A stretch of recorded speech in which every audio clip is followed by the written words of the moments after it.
를 먼저 구하라라는 그 말씀을 통해서 보겠습니다. 이 하나님의 나라는 무엇이냐? 하나님의 의가 무엇이냐? 신학적으로 많이 의견이 분분합니다. 오늘은 그것을 따지려고 하는 것이 아니라 하나님의 나라와 의를 먼저 구했었던 믿음의 선조들을 보기를 원합니다. 그래서 그들이 어떻게 살았는지를 보고 우리도 어떻게 살 것인가를 여기서 교훈을 받기를 원합니다. 먼저 아브라함입니다. 창세기 21장에 보면은 아브라함이 나이가 많이 들어서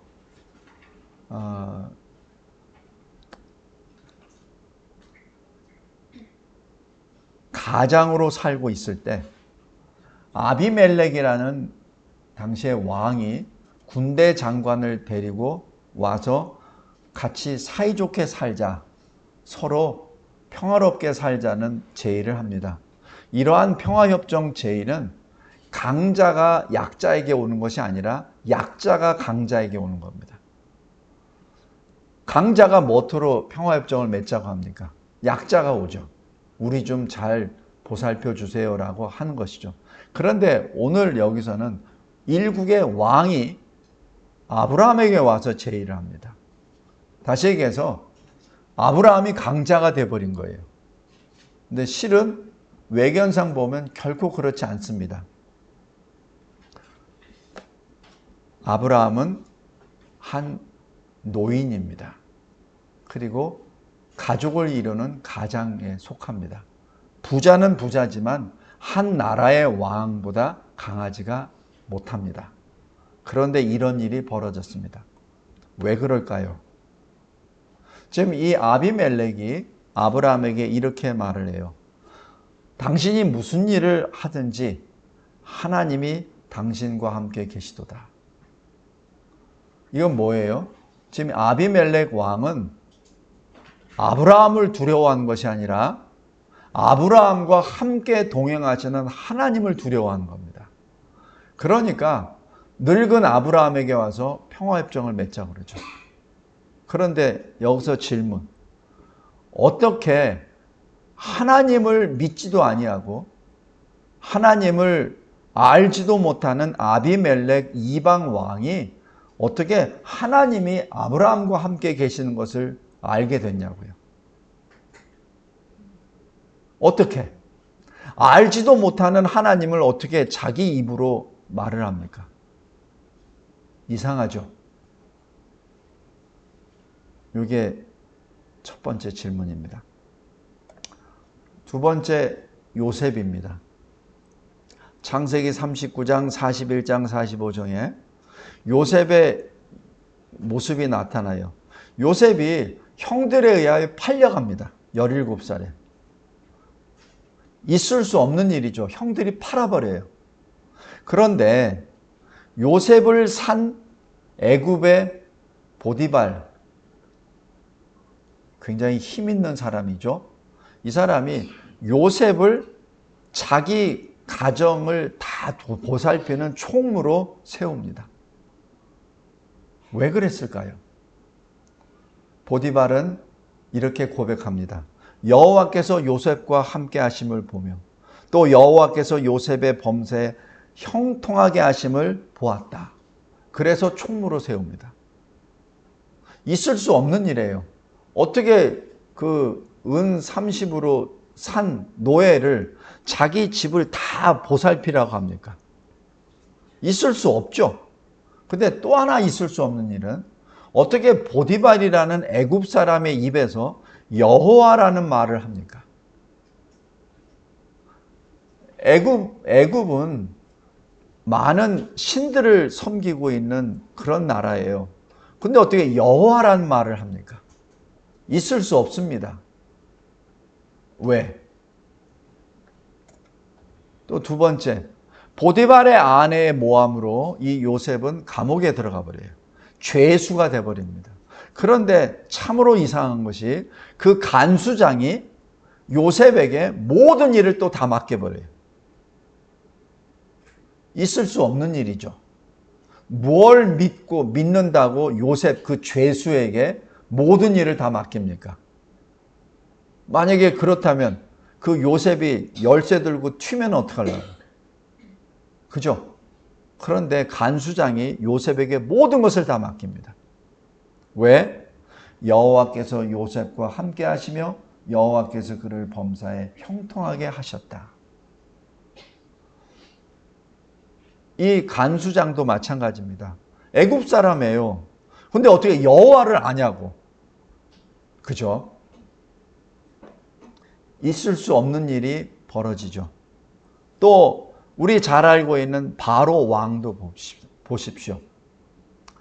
요셉이 30살 되어서 감옥에서 끌고 나왔을 때 자기의 꿈을 이야기하고 꿈을 해석하게 해주고 그 다음에 그 꿈을 통해서 앞으로 어떻게 대처할 것을 요셉이 다 설명해 줍니다. 그러자 왕이 요셉을 애굽의 총리로 세워버립니다. 그러면서 이런 말을 해요. 이와 같이 하나님의 영에 감동된 사람을 우리가 어찌 찾을 수 있으리요? 여기서도 똑같은 질문이 들어갑니다. 어떻게 바로 애굽 왕이 하나님을 운운하냐고. 지금 애굽의 신들이 많잖아요. 태양신도 있고 무슨 개구리 신도 있고 물신도 있고 여러 가지 신들이 많다고. 그런데 어떻게 애굽 왕 바로가 하나님의 영을이라고 말을 하냐고. 왜? 어떻게? 믿지도 아니하는 사람이. 그죠? 계속 질문 들어갑니다. 여호와를 알지도 못하고 하나님을 믿지도 아니하는 보디발 간수장 바로가 어떻게 여호와의 이름을 알고 요셉을 인정합니까? 요셉은 무슨 일을 하든지 여호와의 이름을 부릅니다. 무슨 일을 하든지 하나님의 영을 선포합니다. 바로의 꿈을 해석해 줄 때도 내가 알기에는 이게 아니라 하나님의 영이 나를 가르쳐 주셨습니다. 보디발에게 무엇을 할 때도 여호와께서 나에게 이런 교훈을 알려주셨습니다. 그러니까 알지도 못하는 간수장, 알지도 믿지도 아니하는 보디발, 애굽 왕 바로가 자기 입으로 하나님을 말하고 자기 입으로 여호와를 말하게 된 것이죠. 성도 여러분, 어떻게 하나님의 나라와 의를 먼저 구합니까? 요셉처럼, 아브라함처럼 먼저 하나님께 감사기도 하고 하나님이 일러주신 대로 행할 때 그것이 하나님의 나라와 의를 먼저 구하는 모습입니다. 먼저 알량한 지식으로 하나님의 나라가 뭡니까? 하나님의 의가 뭡니까? 그것을 따지기 전에 우리가 어떻게 살아야 되는지를 우리 믿음의 선진들 통하여 깨닫기를 바랍니다. 그랬을 때 하나님이 그를 형통케 하여 주십니다. 세상 사람들의, 세상의 권세자들이, 세상의 능력자들이, 세상의 재력가들이 그 사람 앞에 엎드리게 되죠. 그러면서 요셉 앞에, 아브라함 앞에 무릎을 꿇게 됩니다.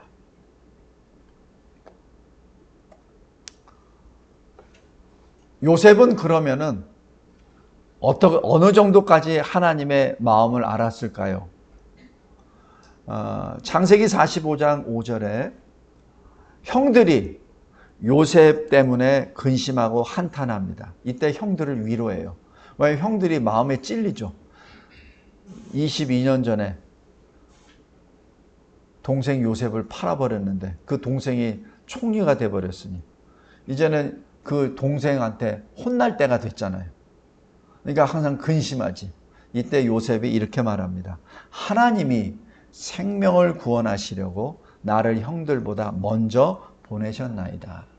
이것은 엄청난 하나님의 계시를 깨달은 고백입니다. 그러나 요셉은 여기까지예요. 요셉은 자기를 통하여 이스라엘이라는 나라를 세우신다는 것까지는 몰랐어요. 그냥 이스라엘을 구원해낸다는 거기까지만 알았습니다.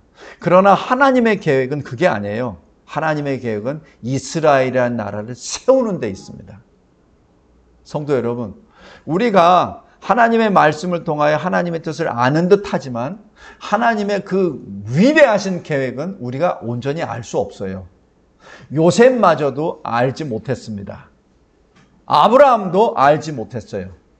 아브라함은 알지 못했기 때문에 갈 바를 알지 못하고 하나님이 인도하신 대로 갔을 따름이고, 그곳이 이스라엘 백성들이 살 바로 가나안 땅이 되어버린 것이고, 요셉은 알지 못했어요. 그러나 요셉은 하나님이 주신 계시와 하나님이 주시는 그 긍휼한 마음으로 형들을 용서해 주시죠. 형들이 나를 팔았지만, 그러나 그것은 궁극적으로 하나님이 나를 먼저 보내주신 것입니다 라고만 했습니다. 그러나 하나님의 계획은 그게 아니에요. 이스라엘이라는 나라를 세우는 데 있습니다. 성도 여러분, 하나님은 하나님의 나라와 의의를 먼저 구하는 자, 하나님의 뜻대로 생각하고 말하고 행하는 자를 통하여 하나님 나라를 세워가십니다. 다니엘을 보세요. 다니엘이 바벨론 포로로 끌려갔을 때 10대였습니다. 그러나 다니엘은 뜻을 정하고 믿음으로 자기 자신을 영과 육을 더럽히지 않겠다고 선언을 합니다. 그리고 하나님이 주신 지혜로 놀라운 역사가 일어나죠. 바벨론, 메데, 바사 세 제국의 시대를 통과하면서 이 다니엘은 총리로 형통하게 됩니다. 있을 수 없는 일입니다. 한 나라가 다른 나라가 세워서 이 나라를 점령하고 없애버렸다면 이 나라에 있는 왕은 자동적으로 처형이 되죠. 다시아에서 이 왕이 처형이 됐을 때는 왕 밑에 있는 신하들도 다 처형이 되죠. 그런데 어때? 다니엘은 처형이 안 되고 그 다음 제국에서도 총리가 되고 그 다음 제대에서도 총리가 됩니다. 있을 수 없는 일이에요. 그런데 이 각 제국이 세워질 때마다 그 왕들이 이렇게 말합니다. 다니엘의 하나님을 부르며 다니엘을 총리로 세웁니다. 인간의 방법으로는 있을 수 없는 일이에요. 왜냐하면 다니엘은 가는 곳마다 자신의 하나님을 선포했죠. 느부갓네살 왕의 꿈을 해석해주고 그 꿈대로 이루어지는 것을 느부갓네살 왕이 보고 다니엘 앞에 무릎을 꿇습니다. 메대 왕이 다리오 왕이 섰을 때도 마찬가지. 그 다니엘을 모함하고 시기하는 사람들이 한 달 동안 왕 이외에 다른 사람에게 절하는 사람은 사자굴에다 던지십시오 라고 했죠. 근데 다니엘은 어떻게 됐죠? 알고도 그대로 문을 열고 하던 그대로 예루살렘을 향하여 하나님께 기도하고 예배드립니다. 그러자 어떻게 됩니까? 다니엘은 사자굴에 떨어졌죠. 메대 다리오 왕이 그날 아침에 뛰어가서 사자굴 앞에 다니엘을 부릅니다. 다니엘아, 다니엘아, 다니엘의 하나님이 너를 구하셨느냐? 다니엘이 말합니다. 나의 하나님이 나를 구원하여 주셨습니다.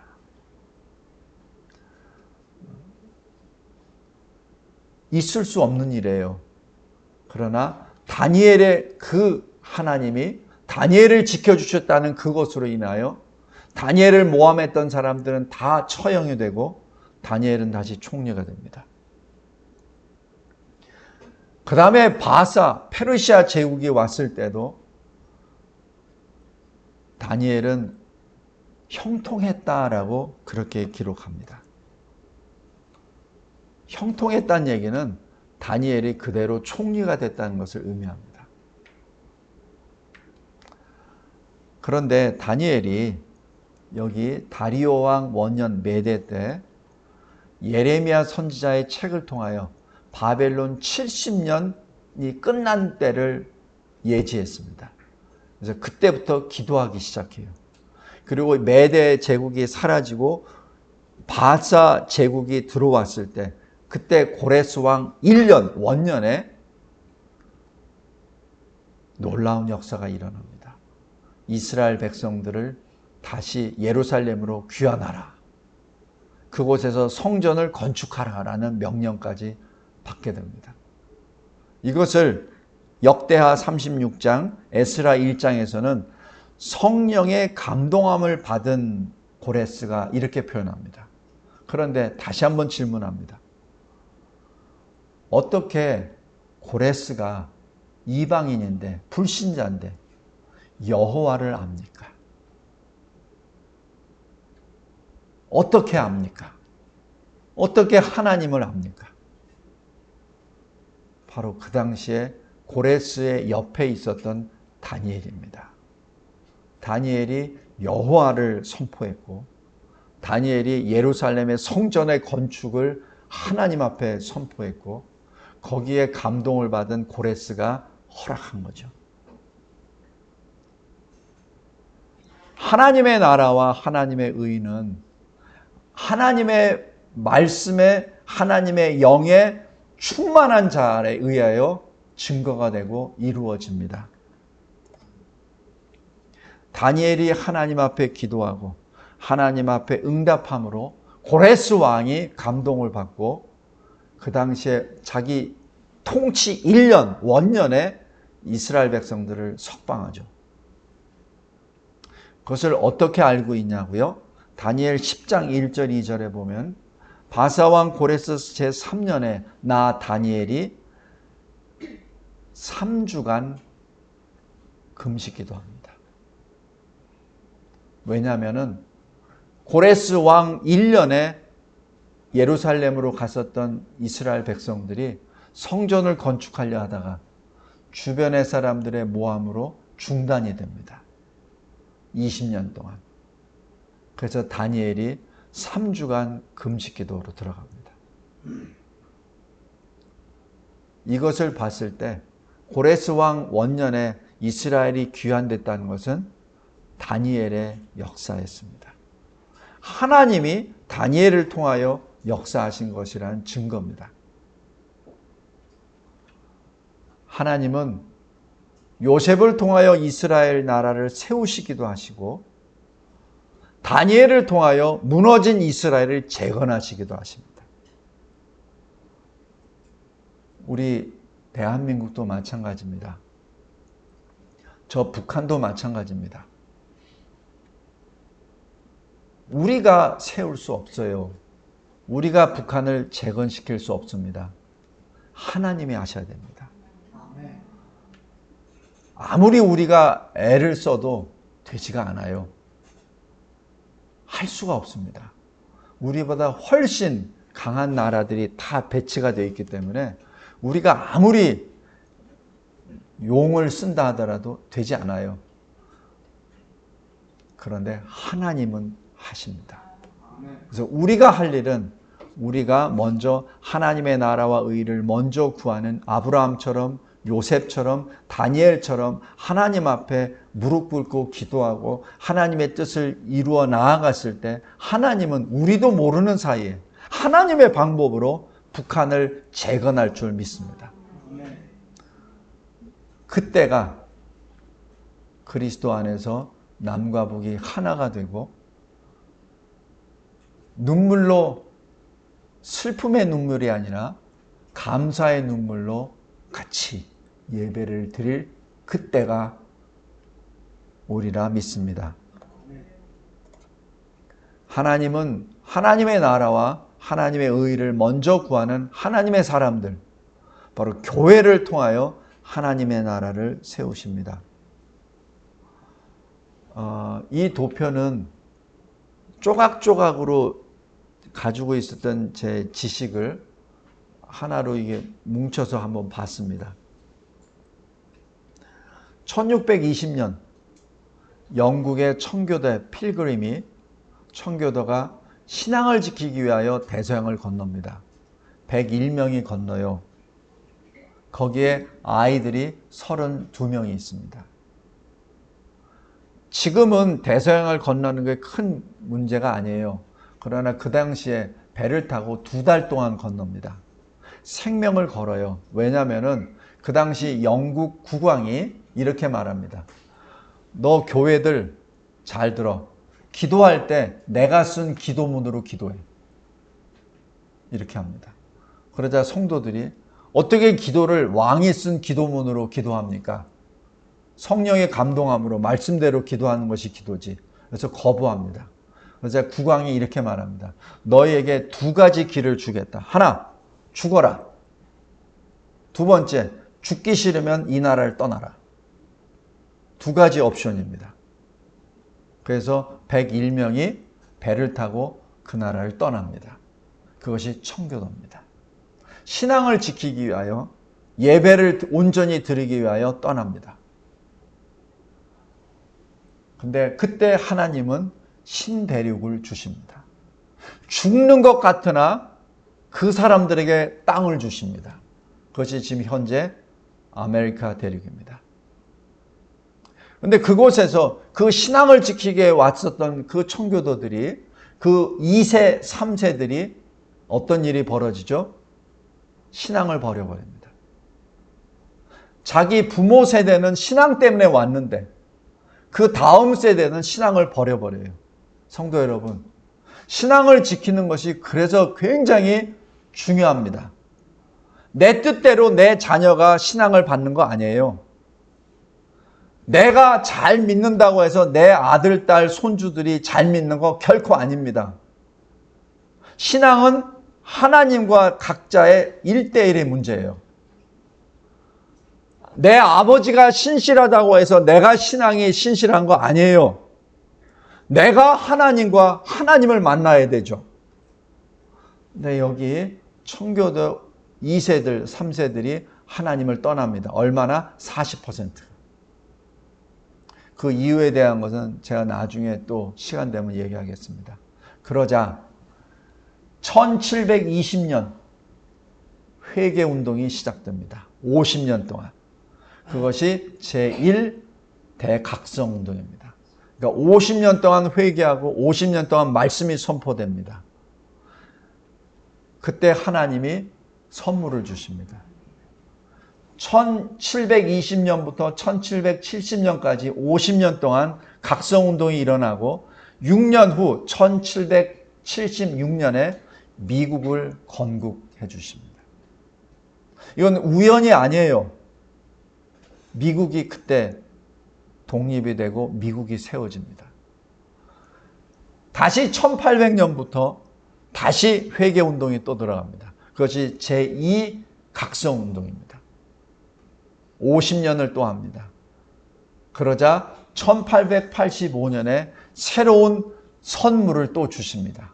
이제는 그 선물을 어디에 보내주셨냐면 조선에 보내주십니다. 그것이 1885년 4월 1일 제물포에 들어왔었던 아펜젤러, 언더우드 선교사 두 사람이었습니다. 그 사람들이 이 땅에 교회를 세우기 시작합니다. 그리고 1910년 대한제국은 멸망합니다. 그러니까 대한제국이 멸망하기 25년 전에 하나님은 하나님의 사자들을 이 땅에 보내주셨어요. 잘 보십시오. 요거는 제 논문의 한 부분입니다. 1885년에 성도 수가 9명이었습니다.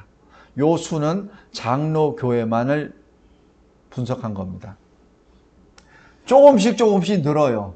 그다음 1905년에 부터 1910년까지 숫자가 10,000에서 40,000명까지 일어납니다. 다시 얘기해서 1905년은 뭐가 일어나죠? 을사보호조약으로 외교권이 박탈되죠. 1910년에는 나라가 없어져 버립니다. 그러니까 나라가 없어지는 그 과정에 교회는 부흥합니다. 무엇을 의미합니까? 나라는 망했으나 교회가 부흥한다는 얘기죠. 그것을 토대로 45년에 대한민국이 해방을 받게 됩니다. 그리고 잘 보십시오. 쭉 인원수가 늘어나다가 1953년에 30만 가까이 일어납니다. 왜 그렇죠? 바로 50년부터 53년까지 유교 사변입니다. 성도 여러분, 이것이 하나님의 역사가 아니고 무엇이라고 설명합니까? 지금 여기 포탄이 떨어지고 피난민이 가는데 나라는 어떻게 될지 모르는데 교회는 부흥합니다. 이것이 하나님의 역사입니다. 꼭 기억하시기 바랍니다. 우리가 진정 저 북한의 복음화를 위하여, 북한의 자유를 위하여 기도합니까? 오늘 시편 140편처럼 하나님께 기도하시기 바랍니다. 그래서 하나님이 일하십니다. 우리가 할 수 없어요. 혹시 우리 주변에 내가 사랑하는 자녀, 사랑하는 사람들, 그 가운데 예수를 믿지 않는 사람이 있습니까? 우리가 할 수 없어요. 가까운 사람일수록 예수를 못 전합니다. 가까운 사람일수록 더 전하기가 어려워요. 140편 1절의 말씀을 기억하십시오. 하나님께 기도하시기 바랍니다. 말씀을 맺겠습니다. 오늘 특별히 2024년이 우리가 일본으로부터 해방된 지 79주년 됩니다. 그리고 대한민국이 건국이 된 지, 세워진 지, 새롭게 세워진 지 76년입니다. 남과 북이 분단된 지 벌써 80년이 가까이 됩니다. 이스라엘 백성들에게 허락하신 70년 바벨론 포로의 시기가 우리는 이미 지나가고 있어요. 우리 때문에 아직 남과 북이 아직 하나가 안 된 겁니다. 주님은 이미 준비를 다 하셨어요. 근데 우리가 그렇지 못했습니다. 더 기도합시다.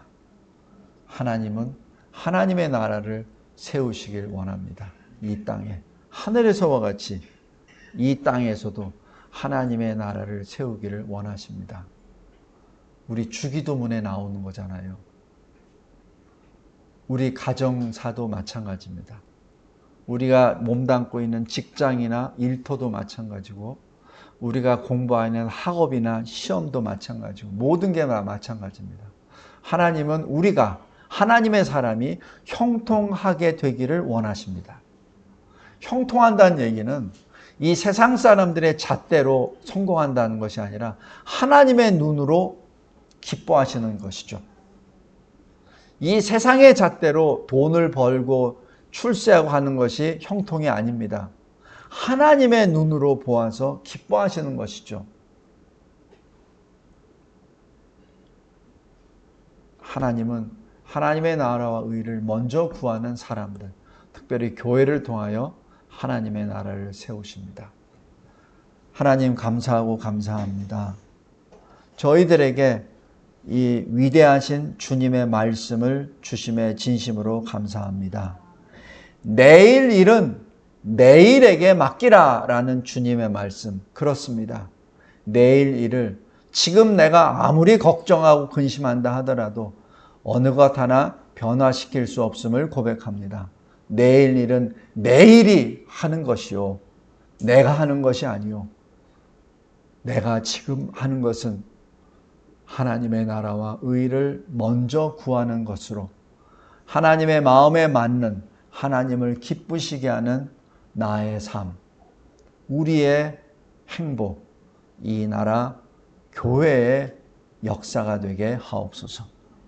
예수 그리스도의 이름으로 기도드리옵나이다. 아멘.